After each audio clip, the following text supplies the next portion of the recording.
吴璇你好。国际外交舞台迎来了亚洲时刻，此时俄罗斯与乌克兰的外长同在柬埔寨出席东亚峰会。那您如何展望两国外长的互动？俄乌双方会在亚洲时刻打开和谈的话匣子吗？是的，童迪，无论是柬埔寨的东亚峰会，还是即将在印尼召开的 G20峰会，国际舆论都热切盼望俄乌冲突能够借此机会迎来和谈契机。俄乌双方国家元首先后就是否出席 G20峰会展开了一轮激烈博弈。最终结果是，普京与泽连斯基谁都不来了，一把手不露面，聚光灯自然就照向了带军出使的外长身上。但是我个人不太看好俄乌双方会在亚洲时刻迎来什么破冰之举，即便双方外长见面了，和谈也不会有太多实质性的进展。我的理由有三：首先，俄乌冲突的战场局势并未迎来全局性的变动。俄军前几天宣布从赫尔松市撤军，看似为俄乌双方谈判提供了一个新的契机，但在我看来，这个战术退却动作却非常可能导致基辅方面产生得陇望蜀的战略错觉。若换位思考，何不乘胜追击，顺势收复了东乌全部领土呢？泽连斯基前几天在推特上与马克龙互动时就明确提出，他说要让乌克兰的旗帜飘扬在每一个乌克兰城镇和村庄上空。也就是说，即便俄罗斯方面摆出了想要谈、可以谈的姿态，基辅方面也不会轻易接茬。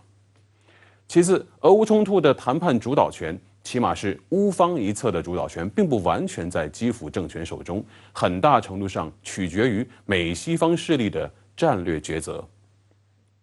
事实上，从今年2月开始无论战事顺利还是不顺利，俄罗斯就多次表露出过谈判的意向，甚至俄乌双方外交人员都在白俄罗斯进行过数轮接洽，但最终的结果是怎样，大家也都看到了。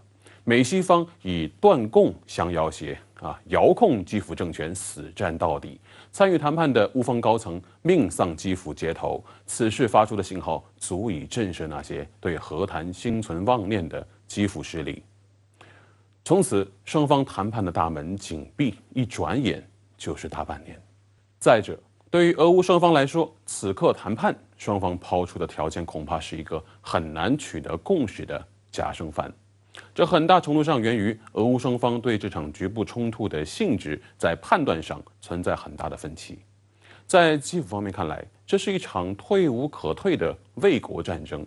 倘若在谈判桌上承认东乌4州的政治现状，那么凝聚起来的抵抗意志会土崩瓦解。在莫斯科方面看来，这是一场为帝国门户清扫出缓冲区的触底反弹。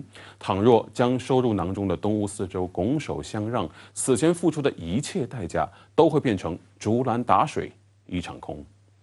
某种意义上看，战场上进攻受挫带来的反对声浪远没有放弃赫尔松那般巨大，莫斯科方面断然不会轻易松口。因此，我认为俄乌双方和谈的真正契机远没有到来。一方面，俄乌战场动能远没有消耗殆尽，交战双方一刻未停地为下一次大规模军事行动积蓄力量。另一方面，俄乌两国的政治氛围、舆论生态也不允许外交妥协的出现。更主要的方面在于，俄乌冲突的本质是俄罗斯与整个西方阵营的对抗。当所有人都在往火堆里添柴的时候，怎么可能认为这把火烧不久了呢？很遗憾，事实就是如此。您刚刚提到，俄乌冲突的战场局势并未迎来全局性的变动。那即便在俄军撤出赫尔松市之后，您也坚持这个判断吗？那在您看来，怎样的变动才会造成俄乌战场上出现重大战略转变呢？是的，这个问题还是很关键的，它直接决定俄乌双方谈判的大门什么时候重开，朝着什么方向开启。我之所以敢于坚持这个判断，源于此前普京换帅，索洛维金走上俄军总指挥的位子。当时我预测俄军将会更加务实，一改此前碍于政治因素频频做出军事冒险的冒进风格。事实上，俄军撤出赫尔松市是一个再务实不过的军事决策。索洛维金接过指挥棒之后，曾经接受过俄媒的专访。那么在那次谈话中，他已经对赫尔松的撤军做出过预期管理。在此前的节目中，我曾对赫尔松市的地理位置与战场条件有过详细描述。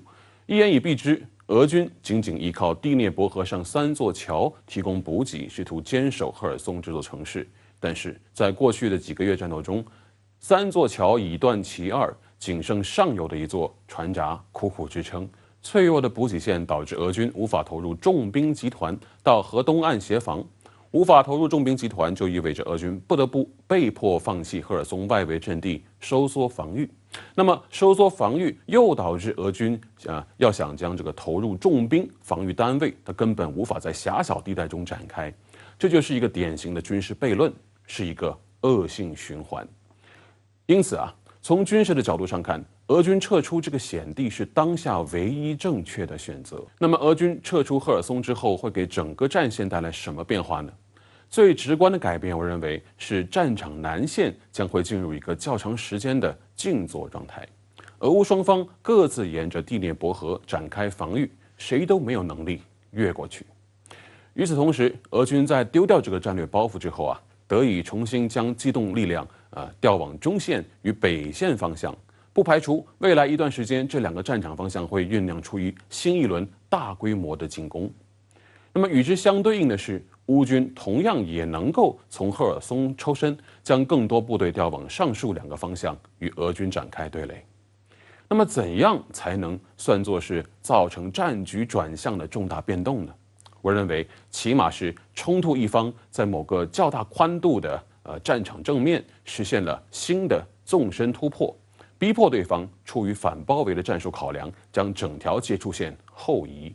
但是现在双方在接触线上长期处于一个僵持对峙的状态，恐怕很难真正在哪一点形成突破。好，谢谢吴伟先生在线和我们分享您的观点，谢谢。